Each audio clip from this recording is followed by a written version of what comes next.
let's start with my big picture view of business. There's in my mind, there's three major things that are going on in every business.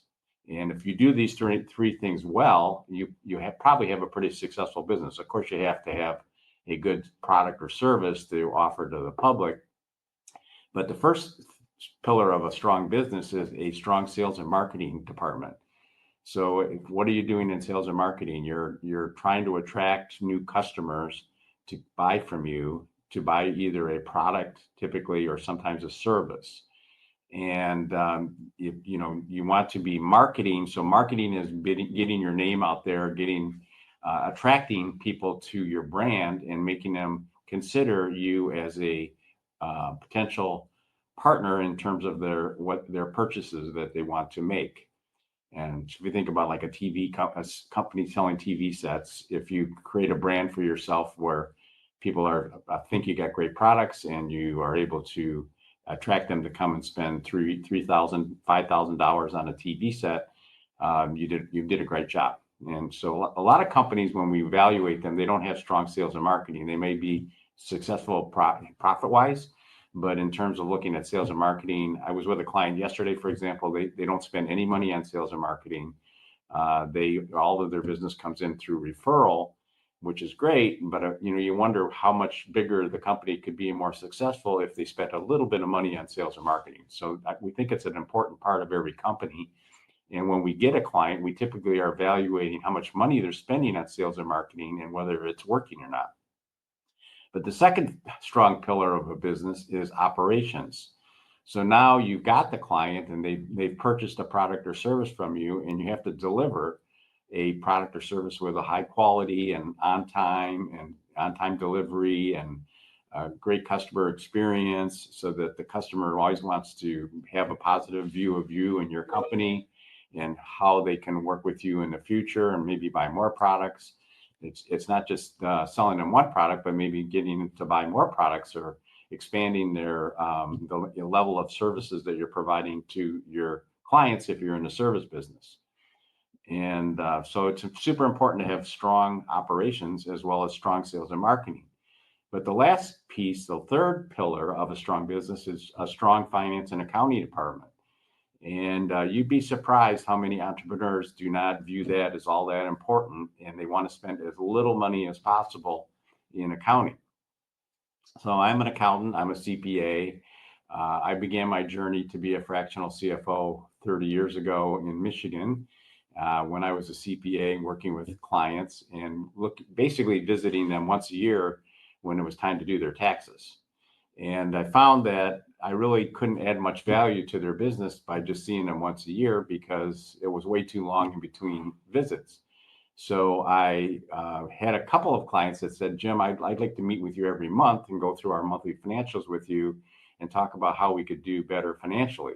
And so I started doing that years ago and found that I loved doing that because I really felt like I was helping people. And I felt like not only was I helping people, but I was also making accounting relevant to, providing a service that was relevant and important, which nobody else was doing. And even today, if you look around, the CPAs are out there and they're wonderful. I'm a CPA, et cetera, but they are way too busy just trying to get up to speed and get the tax returns done. And they don't have time to help the client with their business. So at Blueprint CFO, our focus is on accounting, having strong accounting, because without strong accounting, you don't really know where you are, but also using that accounting to look to the future and to talk about how we can do better as a company, whether it be in accelerating growth or in improving profitability or potentially even improving cash flow, maybe improving how much cash there is available to grow the business. And having a plan. The most important part is the blueprint part, which is having a plan for the future in terms of what you're trying to do as a company, what's important, what are the key performance indicators. So these are all the things that a strong CFO does for a business. And it brings in a budget and it makes people accountable to stick within the budget. And if they go outside of the budget, there's consequences.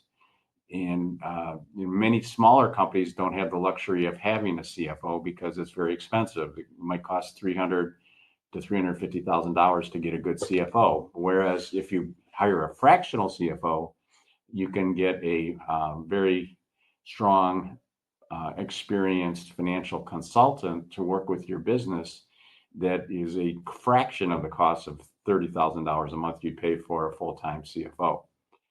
And so that's why we've grown. I started Blueprint CFO in October 1st of 2019. It was myself and a part-time controller. And today we have 6 CFOs and 12 accountants. And we work with about 50 businesses nationally, not internationally yet, but maybe someday. Our goal is to become a national consulting firm. And with the expansion we've had into various states, I think we're starting to make some progress there, although most of our clients are still here in California. So why is accounting important? It's such a boring subject, accounting. Wow. Why do I want to listen to a podcast about accounting? Well, this is not just about accounting. It's about great accounting, because accounting is really the scorecard of how you're doing as a company. So would you ever consider going to a football game and sitting in the stands and not knowing what the score is? Well, because there's no scoreboard. Well, that's the same thing you have if you don't have your accounting up to date. Many companies we find are way behind in their accounting. They may be 2 or 3 months behind, sometimes even 6 months to a year behind, and they're running their business, but they have no data in terms of how they're doing.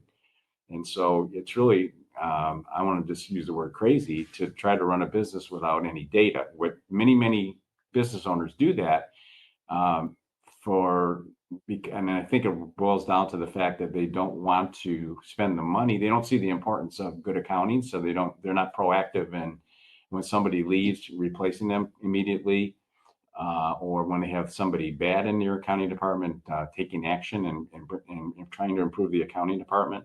It's super important to have a great accounting department, in my opinion.